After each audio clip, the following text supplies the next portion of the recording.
안녕하세요. 오늘은 기판의 품위를 판단할 때 가장 핵심이 되는 컴포넌트 중에 대표라고 할 수 있는 IC에 대해서 좀 더 심도 있게 알아보는 시간 갖도록 하겠습니다. 기판에 금이 있는 이유라고 한다면 기판에 실장되어 있는 IC에 금이 있기 때문이라고 말씀드릴 수 있습니다.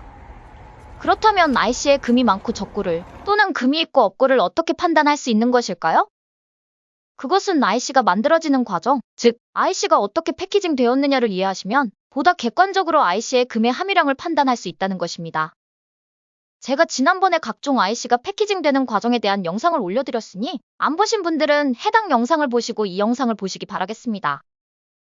예를 들어 여러 IC들이 있다고 생각해 보겠습니다. 그런데 어떤 IC는 금이 많고 어떤 IC는 금이 적을까요? 그것의 핵심은 IC를 패키징할 때 골드와이어 본딩이라는 공정이 들어갔냐 들어가지 않았냐가 가장 핵심이라고 할 수 있습니다. 그런데 골드 와이어 본딩 제조 공정만 있는 것이 아니라 알루미늄 합금 와이어가 들어갈 수도 있고 구리 와이어가 들어갈 수 있으며 팔라듐과 구리 합금의 와이어가 들어갈 수도 있다는 것입니다.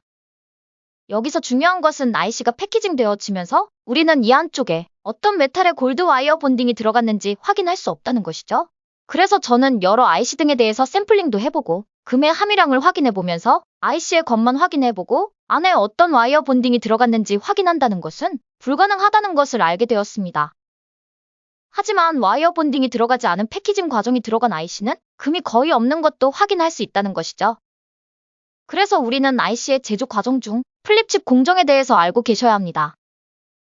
플립칩 공정이라고 하는 것은 간단하게 와이어 본딩을 사용하지 않고 칩을 거꾸로 범프라는 것을 이용해 연결해주는 제조 공법이라고 생각하시면 됩니다. 플립칩 본딩을 사용해서 만들어진 대표적인 IC는 FCBGA라는 것이 대표라고 할 수 있습니다. 여기서 중요한 것은 FCBGA라는 것은 우리가 눈으로 확인할 수 있다는 것이죠.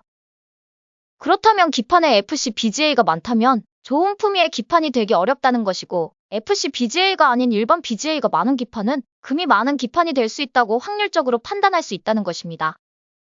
사실 저희 구독자분들이라면 여기까지는 알고 있으실 거예요. 하지만 제가 왜 여기서 플립칩 공정에 대해서 설명을 드리는 걸까요? 플립칩 공정이라고 하는 것은 아주 예전에는 없었던 IC의 패키징 과정입니다. 하지만 최근에 들어서는 패키징 공정 중에 플립칩 공정을 많이 사용한다는 것이죠. 여러분들이 모바일용이나 작은 기기에 사용되어지는 BGA의 일종인 CSP 패키징에 대해서도 알아야 하고 FC CSP 그리고 TSV 공정에 대해서도 이해하시고 계셔야 하기 때문입니다. 어떻게 보면 제 자랑일 수도 있지만 기판의 품위를 판단함에 있어서 이런 부분까지 설명해주는 유튜버분들 보셨나요? 지금 제가 설명드린 오늘 영상이 어쩌면 도움이 안 될 수도 있을 거예요. 하지만 IC의 품위를 판단함에 있어서 IC가 만들어지는 패키징 과정을 알고 있는 것과 모르고 판단하는 것은 정말 엄청난 큰 차이라는 것을 저는 깨달았습니다.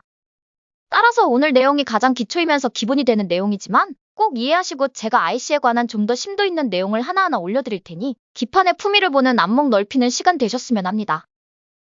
오늘의 결론, 프로와 아마추어의 가장 큰 차이는 제대로 된 기본기를 갖췄냐 아니면 갖추지 않았냐에서부터 시작된다.